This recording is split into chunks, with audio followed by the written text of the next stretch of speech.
All right, so the question here is, of course, why does everybody want this land? What's so great about this land out here in Alabama and Mississippi? Well, what it was the high price of cotton and the extent to which the land in the Tennessee River Valley and the Mississippi River Valley was perfect for farming and producing cotton, right? Cotton was highly sought by the textile mills in Europe. Britain, of course, has these burgeoning factories from 1800 or so on, where you've got lots of workers concentrated working at looms, many of which are becoming mechanized. That is, they're not being worked by human hand, but by some kind of other power source, usually water, that's forcing the looms to move mechanically. And thus, production can be constant because you don't have to rely on human strength to push and pull the loom. And production can be continuous and you can produce a lot more cloth. And these textile mills, these places where the power looms are and where they're bringing in workers to kind of oversee the looms, these are the beginnings of a factory system, right? And an industrial system. That is a system built around the manufacturing of consumer goods like cloth. Okay, so the people that are working, that own these mills, these textile mills, they want the cotton because it's comfortable, it's light. Usually what they're working with is wool, which can be comfortable, but if you're going to make wool comfortable, it's a very labor-intensive process, a very long process, and a very expensive process. Cotton's going to be easier to produce large amounts of more quickly and also be comfortable and light. So they want the cotton. The problem with the cotton was that it was very, very hard to process when you're picking it off out of the field, and you had to pull the seeds out, okay? Now, the profitability of cotton shoots up enormously in the aftermath of the invention of the cotton gin, gin short for engine. It basically made it a lot easier to prepare the cotton plant for production in order, for production purposes to create cloth garments, cotton garments. Okay. And the cotton gin was really the culmination of a series of technological innovations. But once it's there around 1800 or so, you've got cotton poised to be the most important product really in the world. It's going to be the most driving the world economy towards an industrial revolution. That is a revolution in which the economy shifts from an agricultural base to a more industrial or manufacturing base, the production of goods, industrial manufacturing. All right. Now, the transition doesn't happen right away because between 1800 and 1815, you've got all of these horrific wars that are taking place in Europe. So the Europeans can't really be focused on economic concerns. And of course, the cotton is coming from Asia. It takes a long time to transport it from there.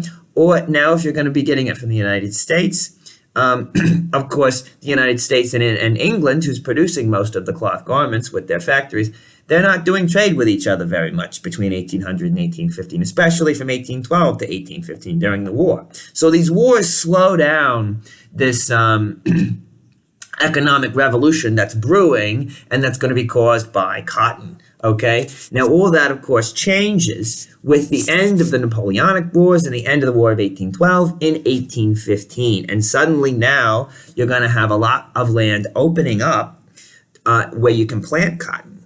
And this land is incredibly rich and fertile and perfect for cotton. So, for instance, in the Tennessee River Valley in Alabama, this was the best spot to get land. The land there could produce 800 to 1,000 pounds of cotton per acre. And this is in comparison to about 300 pounds per acre in the Carolinas. So you're producing a lot more bang for your buck, a lot more cotton per acre in Alabama than you are in the Carolinas. So that's why there's this huge excitement around the opening up of this territory this territory in Alabama and also in Mississippi, where you've also got very fertile soil that works well for the cotton. Okay. All right. So, in response to the whole thing, to the end of the war in Europe, right? There's suddenly this like insatiable demand for these more comfortable, lighter cotton textile garments. And the U.S. Cotton production just soars enormously from 1800 to 1820, really, especially from 1815 to 1820. So in 1800, for instance, you only had the United States was giving 9% of the world's cotton to the English factories, but by 1850, it's going to be given 68% of the cotton to the world market. All right, we're going to have the U.S. is going to have a corner on that cotton market. And this is going to make the United States really a major player, even in some ways the central player, in terms of at least, delivering raw materials in the world economy in the second half of the 19th century. And it's all going to be penned especially on these very, very lucrative farms, especially in Alabama and in Mississippi, but throughout the South generally as well.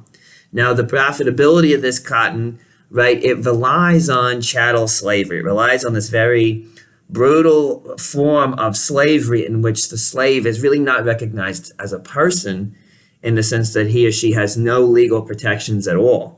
And there's really nothing preventing a slave owner from working him or her to death or punishing her in such a cruel way that they die, right? This is chattel slavery. It's a very brutal thing.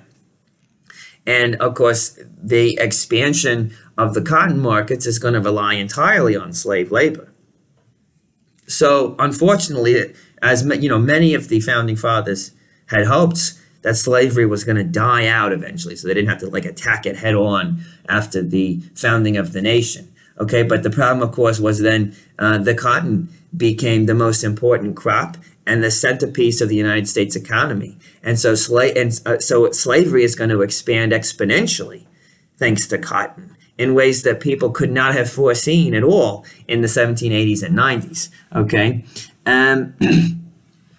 and so part of the problem here for these slave owners is that they can't obtain new slaves from Africa because the Atlantic slave trade has been shut down from 1808 onward, right? So they're going to have to obtain slave labor from the existing slave populations in Virginia, in the Carolinas, and Georgia. And they're going to have to force the migration of these slaves overland to the West, right? And so this is what's called the Second Middle Passage. Remember, the Middle Passage was that horrifying trip from Africa across the Atlantic to the plantations in the Caribbean and in the Carolinas and in Georgia. Well, now you have the Second Middle Passage, moving overland from east to west, moving from Virginia or the Carolinas out to Alabama, Mississippi, or Louisiana in some cases, okay? And this is described by one merchant who was observing one of these caravans of slaves. He said this was a, quote, a wretched cavalcade marching half naked, women and men loaded with chains without being charged with any crime but that of being black, from one section of the country to another, hundreds of miles, end quote. And this was this grim procession. It could go, you could have anywhere from a dozen to 100 souls expected to walk 25 miles a day, sleeping on the ground. The trek could take 6 to 8 weeks. They're usually marching in the dead of winter or in winter when, agricultural labor could be spared. They weren't needed on the farms, okay?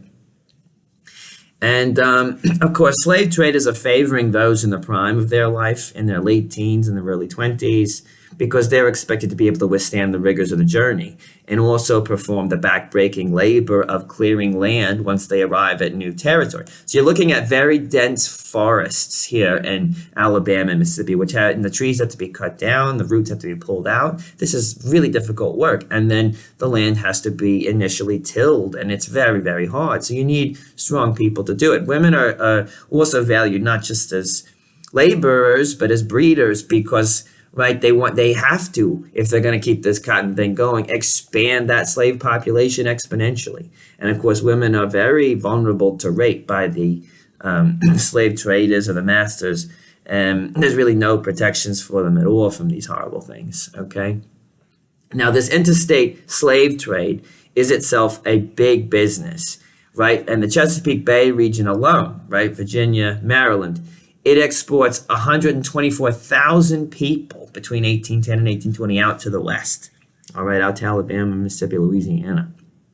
Conditions out here are going to be much worse and more primitive than they are in the East, and that whatever kind of, cultural practices in the East, whatever kind of paternalism may have slightly softened life for slaves there, doesn't really exist out here on the frontier. Again, it's a very violent, volatile society with really very little law and order. And of course, those who are most vulnerable in all this are going to be that slave population.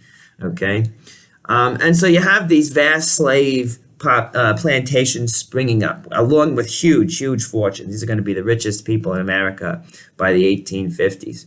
The owners of these huge plantations. Alongside the big plantations, you've also got these small self-sustaining farms where you've got very few slaves or no slaves, and you're mixing cotton growing with other things like corn or raising hogs.